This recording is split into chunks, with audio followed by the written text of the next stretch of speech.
Hello, I'm Mr. Eliason, and welcome to World History.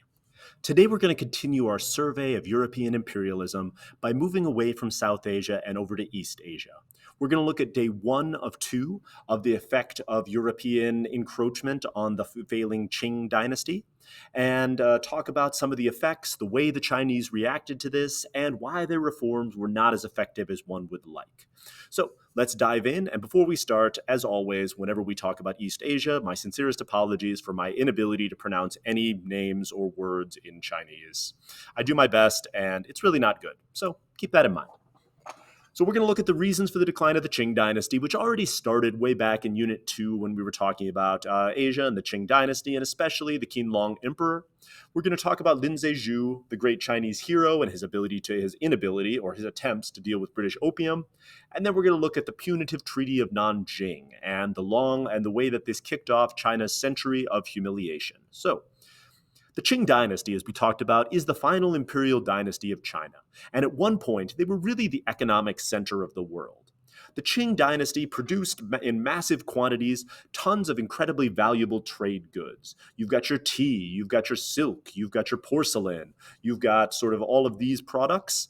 And the Qing dynasty, with the control over these products, became spectacularly wealthy and powerful. You, of course, also hopefully remember the Qing dynasty were Manchurians and imposed some elements of their Manchurian culture on the Chinese. But they also adopted many Chinese practices, the Mandarin system, the basic ideas of the mandate of heaven, sort of the standard imperial Chinese bureaucracy. And the Qing dynasty controlled the largest sort of area of any territorial dynasty in China so far. You also hopefully remember that in order to attempt to stem the flow of new ideas and new customs into China, they established the Canton system, establishing only one port where Europeans were allowed to trade in the modern presence of Guangdong, near the modern city of Guangzhou, and establishing only this one port and this closed area within one port to attempt to allow Europeans into trade. And Europeans were not allowed into the rest of China in order to, again, stem the flow of foreign influences and things like that. You also hopefully remember that the Macartney expedition attempted to negotiate some sort of path for the British to be able to get special trade concessions with China. And we remember that the Qianlong Emperor informed King George II that China is way better than England, and, quote, should your vessels touch the shore, your merchants will assuredly never be permitted to land or reside there, but will be subject to instant expulsion. And in the event that your barbarian merchants will have had a long journey for nothing. So we remember all of this from last time, hopefully. So the English are relatively unhappy with this. The Chinese are holding all foreign powers at arm's length, but at the same time, everyone is still interested in trading with China because these Chinese goods are extraordinarily valuable and important. So we also hopefully remember, I already briefly touched on this, that He Shen was spectacularly corrupt, that in general we saw the Chinese rebelling in the White Lotus Rebellion, and that the Qing dynasty struggled to put that down. But at the same time, there was so much wealth flowing in that we were still seeing the Chinese building things like, the fantastic water palace in Nanjing and other sort of amazing sort of architectural works in order to demonstrating their power and their wealth. When the Qianlong Emperor dies, he's going to be replaced by the Zhaoqing Emperor, and he is going to be the guy who's going to reside over this first era of really trying to stem foreign influences, because we're starting to see a rise of piracy in the areas in southern China. This is partially a result of Chinese pirates like Qing Shi, who had a massive, her and her red flag pirate fleet was menacing sort of the coast of the Qing dynasty. And the Chinese have never really had a really strong, powerful navy, with the exception. I mean, there is a couple times when, during the Yuan dynasty or the Ming dynasty, where the Chinese built a large imperial navy, but the Chinese were much more concerned about controlling rivers and areas like that, as opposed to sort of this blue water expeditions. And so these pirates were menacing the coast of southern China, and the Portuguese helped the Chinese sort of put down some of these pirate incursions. And as a result of this, the Qing dynasty allowed the Portuguese to set up a trading post at Macau, which is a little island sort of right outside the area of the Canton system.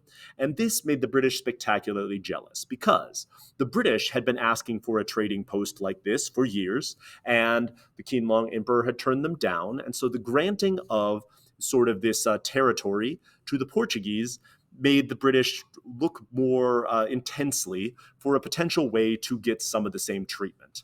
And what they finally figured out is that opium trade might be the path into China. At this point, the British East India Company had been solidifying its control over a significant portion of South Asia, and one of the key exports and one of the key crops in these parts of South Asia was the poppy plant, which could be used to produce opium. And so British merchants are now going to take that opium and attempt to import it into China in order to use this as a product to get a foothold. Because up until this point, the British had really not been able to produce anything that the Chinese wanted in large quantities.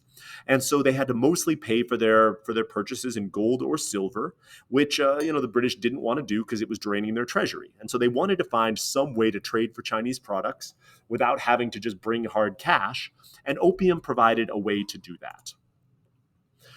Opium was a drug that was traditionally enjoyed in China, especially mixed with tobacco, but it had been relatively carefully controlled by the Qing dynasty. But this huge flood of opium into China started to overwhelm the ability of the Chinese government to interact. Because opium, again, is an opiate and an addictive drug, by getting people addicted to it, the British were able to find Chinese people who were willing to trade for this opium, which could then be distributed for huge profits throughout sort of southern China. This, of course, was it didn't help. I mean, it helped the Chinese economy in that, the Chinese people who were trading for this opium could make some money. And for the British, it was beneficial because, of course, they didn't have to bring in hard cash anymore. But it created a whole series of social problems associated with drug addiction. And the Chinese decided that they needed to address this problem. In order to do this, the Daoguang Emperor dispatched an official named Lin Zexu to deal with the problem.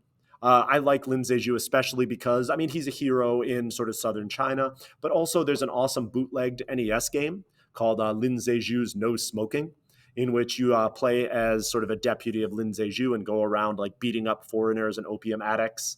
It's pretty fabulous. You can find it online if you're really interested. And so he's going to start trying to clean up sort of southern China by enforcing the opium trade more strictly, by arresting all drug dealers, by quarantining all opium addicts in order to sort of get them to get over the period of withdrawal, and seizing and destroying all opium that he can find. His argument, of course, is because this opium trade was illegal, he would have the ability to destroy a significant portion of this opium, and so he seized control of a series of British ships and dumped the opium into the harbor, mixing it in with the salt water, making it useless. The British were, of course, outraged by this. Oh, here are some screenshots of Lin Zexu's No Smoking. It's pretty fabulous. Look, you're fighting against a British ship here. Here you're going to the British Museum to beat up some British people. It's pretty awesome. It's a half kung fu game, half sort of mystery exploration game. I highly recommend it. And so here's Commissioner Lin's letter to Queen Victoria. Pretty straightforward, laying out clear arguments. It's the East India Company, the company that was distributing all of this opium, did not even deliver the letter to Queen Victoria, because obviously they had no interest in stopping the opium trade. And so the British government, it's unclear exactly how much they knew about the opium trade at this point, but they certainly did not react to it or did not try to stop it. So, seized control of opium, and the British decided to launch a punitive expedition to punish the Chinese and to force them to pay back the money for the opium that they had destroyed. It's kind of a similar response to the British response in the American Revolution to the Boston Tea Party, although this is more of a Chinese opium party, which is a very different thing. Here's the letter of the Daoguang Emperor to Qishan. So, giving him orders to put down the British expedition. And so in the end, the British sailed a fleet up into sort of Canton, destroyed the Chinese ships sent against them, defeated the emperor, forced him to sign a punitive treaty, and demanded significant payment in silver for the destroyed opium. The Chinese truly had no answer to this, and had to sign because the British military at this point was so overwhelmingly powerful due to a combination of industrialization and also technological stagnation of the Chinese from their period of isolation. And so what we end up getting here is the punitive Treaty of Nanjing, establishing a variety of different things. One, extraterritoriality in ports. So allowing the British to get a series of ports in which British law was enforced. They also have to pay $21 million to pay for the opium that was destroyed. And the British get control of the island of Hong Kong, where they're going to set up a enclave and trading post in order to continue this whole opium trade. And so, control of Hong Kong, extraterritoriality, 5 major ports. This is a spectacular humiliation for the Chinese, with the son of heaven having to basically acquiesce to foreign demands in the face of overwhelming military force. And this is still one of the major sticking points from Chinese nationalists when dealing with Westerners, is getting forced into a series of what are called the unequal treaties, really makes China sensitive to the idea that foreigners might be taking advantage of them or might be dictating what happens within the territory of China. Because extraterritoriality means that British laws are going to be enforced on Chinese soil and that British people are going to be basically above Chinese law, which obviously not great. This leads to significant outrage. Take a moment, pause, and read The People of Canton Against the English.